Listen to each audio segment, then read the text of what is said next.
കണ്ണൂർ വിമാനത്താവളത്തിൽ നിന്ന് ഹജ്ജിന് പോകുന്ന തീർത്ഥാടകർക്ക് സൗകര്യമൊരുക്കുന്നതിന്റെ ഭാഗമായി മട്ടന്നൂരിൽ സംഘാടക സമിതി ഓഫീസ് തുറന്നു. കെ ശൈലജ എം.എൽ.എ ഉദ്ഘാടനം ചെയ്തു. 31 മുതലാണ് കണ്ണൂർ വിമാനത്താവളത്തിൽ ഹജ്ജ് ക്യാമ്പ് പ്രവർത്തനം തുടങ്ങുക.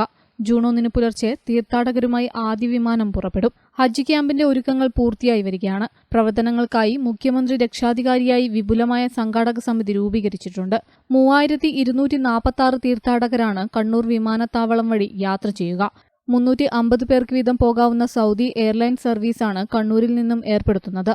കണ്ണൂർ റോഡിലെ റാറാവിസ് ബിൽഡിംഗിൽ ഒരുക്കിയ സംഘാടക സമിതി ഓഫീസ് കെ ശൈലജ എം.എൽ.എ ഉദ്ഘാടനം ചെയ്തു. ഒരു പരാതിയുമില്ലാതെ വളരെ നല്ല രീതിയിൽ കഴിഞ്ഞ തവണത്തെ തീർത്ഥാടനം പൂർത്തിയാക്കാൻ കഴിഞ്ഞുവെന്ന് ഹജ്ജ് തീർത്ഥാടനത്തിന് പോയിട്ടുള്ള തീർത്ഥാടകരും അതുപോലെ തന്നെ എല്ലാവരും സമ്മതിച്ചിട്ടുള്ള കാര്യമാണ്. മട്ടന്നൂരിന് അഭിമാനകരമായത് ചെയ്യാൻ സാധിച്ചു.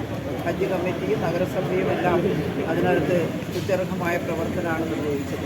ഏറ്റവും നന്നായിട്ട് പറയാനുള്ളത് വോളണ്ടിയർമാരുടെ സേവനമായിരുന്നു.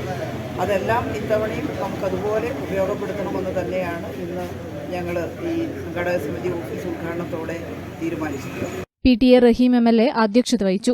നഗരസഭാ ചെയർമാൻ N. ഷാജിദ്, അസ്ലം തങ്ങൾ, മുഹമ്മദ് റാഫി, ആമിന മാളിയക്കൽ, അൻസാരി തില്ലങ്കേരി, സുരേഷ് മാവില, KP രമേശൻ തുടങ്ങിയവർ സംസാരിച്ചു.